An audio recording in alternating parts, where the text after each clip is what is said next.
तो चलिए दोस्तों चलते हैं क्वेश्चन नंबर 18 पर।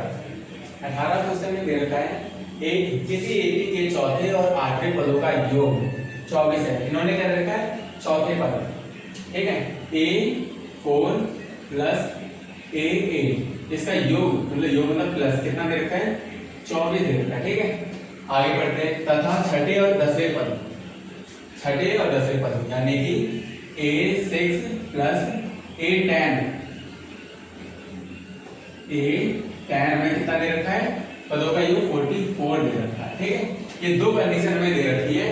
आप पूछ रहे हैं इस एबी के पृथक 3 पदों ज्ञात कीजिए, मतलब हमसे एबी पूछी जा रही है एबी के स्टार्टिंग के 3 पद।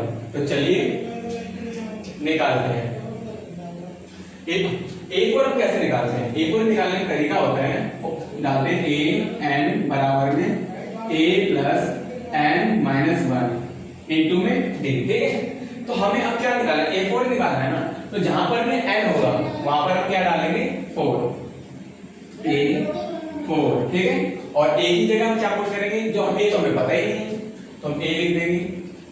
फिर n की जगह हम क्या पुट करेंगे 4 माइनस 1 और d हमें कितना दे रखा है, d भी हमें नहीं दे रखा, लिखेंगे, ठीक है।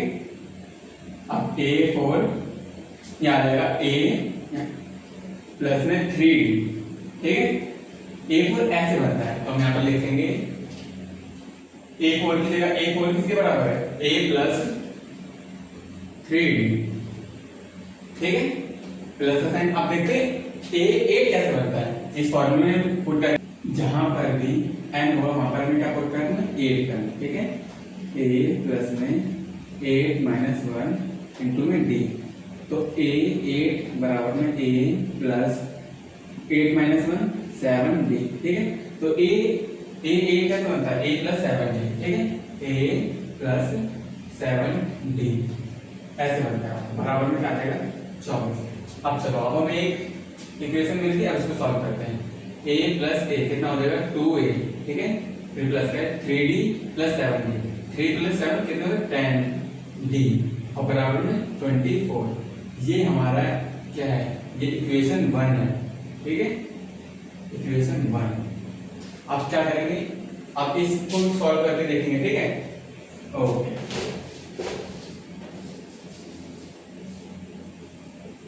अब एक चीज नोटिस करता हूं, A4 हमने निकाला था, A4 से a कम करो 3d, ठीक है, तो 3d और प्लस में क्या करना है a। अगर हमें A6 निकालना हो तो क्या करेंगे a प्लस में अब एक कम कर दो 5d, हो गया। हमें वो an के फॉर्मूले लगाने की जरूरत ही नहीं पड़ी, हमें बस थोड़ा सा लॉजिक लगाना है। तो अभी a10 कैसे बनेगा a प्लस में 9d, ठीक है, बराबर में क्या जाएगा 44, बस ऐसे। अब करना है a plus a 2a plus में 5d प्लस 9d कितना हो जाएगा 14d प्लस में 44, ठीक है। ये इक्वेशन 2 हो गई, ठीक है, इक्वेशन 2 हो गई। अब हम क्या करेंगे, इक्वेशन 1 को 2 से घटाएंगे, 1 को 2 से घटाने पर,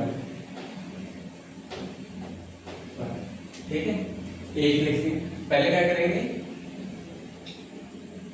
पहले हम ऐसे करेंगे 2 को 1 से घटाने पर, 2 को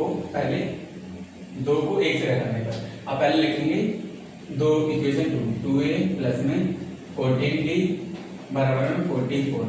अब इक्वेशन 1 2a प्लस में 10d बराबर में 24।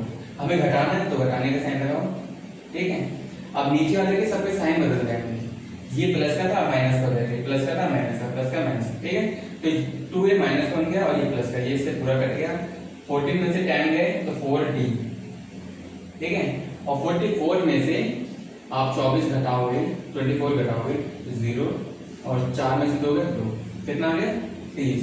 अब ये मल्टीप्लाई में होता जाएगा, क्या हो जाएगा डिवाइड में, ठीक है, 20 डिवाइडेड बाय 4, तो d की वैल्यू कितनी आ गई 1 20, तो d की वैल्यू आ गई 5, ठीक है, d की वैल्यू है 5। अब d का मान हम किसमें रखेंगे इक्वेशन 1 में, d का मान एक में रखने पर, ठीक है।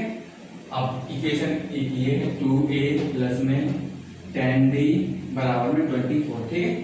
अब d की वैल्यू यहाँ पुट कर देंगे, 2a प्लस में 10d, d की वैल्यू है 5 जो कि मल्टीप्लाई में होगी 24। 5 को 10 से मल्टीप्लाई करें कितना आएगा, तो 2a प्लस में 50 आ जाएगा, ठीक है, इंटू करने पर ये 24। 2a प्लस में, अब यहाँ पर प्लस का हो जाएगा माइनस में, ठीक है, 24 माइनस में 50, ठीक है। अब कितना 24, 50 से 24 जाएगा कितने बचेगा, ये बचेगा 26, ठीक है। और संख्या कौन सी बड़ी है 50, 50 का साइन कौन सा माइनस का, तो माइनस का 26 आ जाएगा, यहाँ पर क्या बचेगा 2a, ठीक है। अब 2a यहाँ मल्टीप्लाई में उधर जाके हो जाएगा डिवाइड में, -26 डिवाइडेड बाय 2, तो 2 को 26 को 2 से डिवाइड करेंगे तो a की वैल्यू कितनी आ जाएगी हमारी माइनस का 13, ठीक है। अब हमारे पास a की वैल्यू भी है, d की वैल्यू भी है, हम क्या बना देंगे हमारी ap, ठीक है। ध्यान से देखना ap कैसे बनेगी। हमारा प्रथम पद कितना है माइनस का 13, ठीक है। हम ap कैसे बनती है, प्रथम पद में d की वैल्यू जोड़ते जाओ, तो 13 में हम 5 d की वैल्यू कितनी 5 को जोड़ दो कितना आएगा, 13 में से 5 आप जोड़ोगे, ये माइनस का है और ये प्लस का है, प्लस माइनस माइनस होता है, तो क्या होगा माइनस होगा, यहाँ पर ध्यान से देना, या इसकी वैल्यू माइनस में और इसकी वैल्यू प्लस में, तो घटाओगे तो कितना आएगा, 13 में से 5 जाएंगे तो 8 आ जाएगा, ठीक है, वो भी माइनस का, फिर इसमें से घटाओ तो ये आ जाएगा माइनस का 3, मतलब घटाते जाओ, क्योंकि हमारा प्रथम में क्या था माइनस में था, ठीक है। अब ऐसे करते करते जाओगे वैल्यू पॉजिटिव में चली जाएगी, बट हमें 3 पद निकालने को बोले थे, प्रथम पद हमारा -13 था, उसमें अपन d जोड़ते जाओगे तो हमारा ऐसे एक ही बनती चली जाएगी, ठीक है। ये है आपके प्रथम